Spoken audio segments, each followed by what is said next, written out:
தமிழே உயிரே வணக்கம். தாய்பிள்ளை உறவம்மா உனக்கும் எனக்கும். தமிழக வெற்றிக் கழகத்தின் மாநில மாவட்ட செயல்வர்கள் கூட்டத்திற்கு தலைமை தாங்கியிருக்கின்ற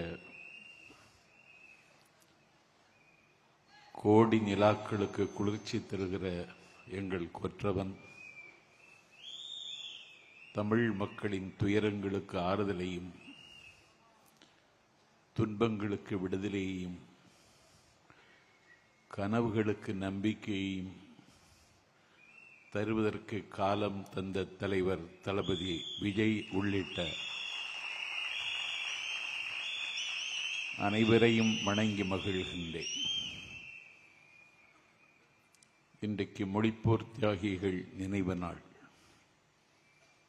பொருள் படைத்தோர்கள் உன்னை புறக்கணித்த பொழுதும் உனக்காக இழப்பதற்கு என்னிடத்தில் ஒரு உயிர் இருக்கிறது என்று அன்னை தமிழுக்காக அக்னி பர்வதங்களை அணைத்துக் கொண்டு ஆவி துறந்த வீரர்களுக்கு புகழஞ்சலி செலுத்தத்தான் என்னை தலைவர் அவர்கள் பணித்திருக்கிறார்கள். மொழி என்பது என்னுடைய முகம். என்னுடைய முகத்தில் அடுத்தவனுடைய முகவரியை எழுத அனுமதிக்க முடியாது. மொழி என்பது என்னுடைய கலாச்சாரத்தை காப்பாற்றுகிற கவசம். இந்த கவசத்தை எந்த கட்டத்திலும் கழற்றி தூர எறிந்துவிட முடியாது. மொழி என்பது எனது உள்ளாடும் உயிர். இந்த உயிரை நான் எப்போதும் எந்த காலகட்டத்திலும் நான் இழக்க முடியாது. மொழிதான் ஒரு மனிதனுக்கு முகமாகவும் முகவரியாகவும் இருக்கிறது. வரலாற்றில் இருந்து ஒரு செய்தியை உங்களுக்கு நினைவூட்டுகிறேன். இந்தியா விடுதலை பெற்ற அன்றைக்கு பாகிஸ்தான் விடுதலை பெற்றது. பாகிஸ்தான் விடுதலை கேட்ட காலகட்டத்தில் அது இமேஜின், ஒரு கற்பனை என்றார் பண்டிட் ஜவஹர்லால் நேரு. ஆனால் விடுதலை பெற்ற பாகிஸ்தானுக்கு முதல் வாழ்த்து தெரிவித்தவர் பண்டிட் ஜவஹர்லால் நேரு. விடுதலை பெற்ற பாகிஸ்தானின் முதல் அதிபராக முடிசூட்டிக் கொண்டார் முகமது அலி ஜின்னா. விடுதலை பெற்ற பாகிஸ்தானின் அதிபர் முகமது அலி ஜின்னா கிழக்கு பாகிஸ்தான் தலைநகர் டாக்காவிற்கு வருகை தந்தார். 40 லட்சம் மக்கள் அவரை திரண்டு வரவேற்றார்கள். கண்ணுக்கு எட்டிய தூரம் வரை கடலும் திடலும் தோற்கிற கூட்டத்தில் உரையாற்றுவதற்கு ஜின்னா ஒலிபெருக்கிக்கு முன்னாலே வந்து நின்று பேச ஆரம்பித்தார். அவர் பேச ஆரம்பித்த உடனே எதிரில் இருந்து ஒரு இளைஞன் திமிரு எழுந்து, ஷட் அப் யுவர் மவுத், வாயை மூடு என்று வானம் அதிர கத்தினான். எங்களுக்கு ஒரு புதிய நாடு பெற்றுத்தந்த நாயகனை நீ வாயை மூடி என்கிறாயா என்று அவன் வாயை அமுக்கி அவன் தோளை அழுத்தி அவனை உட்கார வைத்தார்கள். மீண்டும் ஜின்னா பேச ஆரம்பித்தார். அப்பொழுதும் அந்த வாலிபன் திமிர் எழுந்து அரங்கம் அதிர கத்தி, வாயாடுவதாக இருந்தால் எங்கள் வங்க மொழியில் வாயாடு, உருது மொழியில் பேசுவதை நான் ஒத்துக்கொள்ள முடியாது என்று அலறினான்.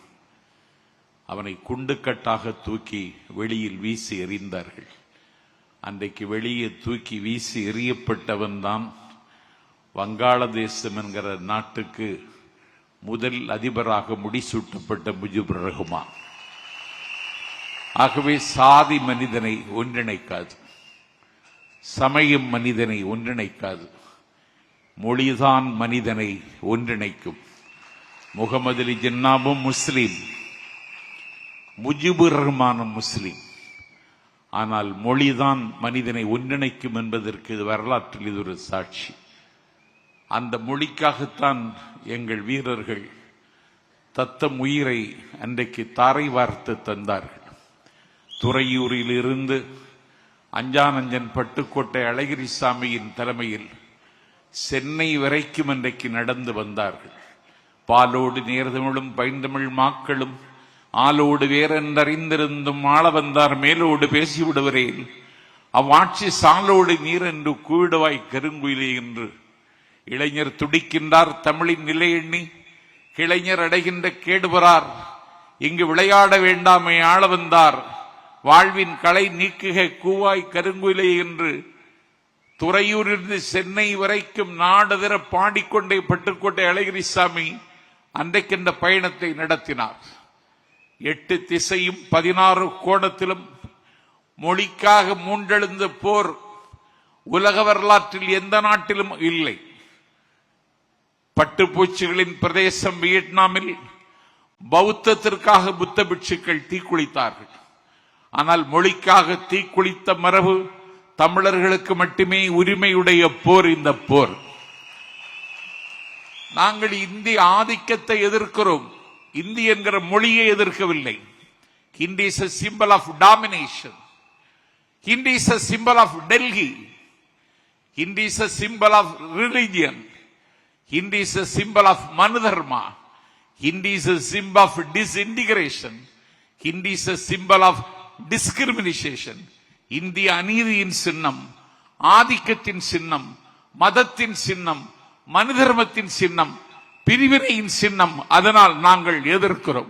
என்னுடைய தமிழ் மொழியின் மீது மேலாதிக்கம் செலுத்துவதற்கு உன்னுடைய மொழிக்கு எந்த தகுதியும் இல்லை என்பதை வரலாற்று ரீதியாகவும் லிங்குஸ்டிக்ஸ் மொழியியல் ரீதியாகவும் நாங்கள் எந்த மன்றத்திலும் நிரூபிக்க முடியும். ஆனால் இந்த மொழிக்காக தங்களுடைய ஆவியை என்றைக்கு அவர்கள் துறந்தார்கள்.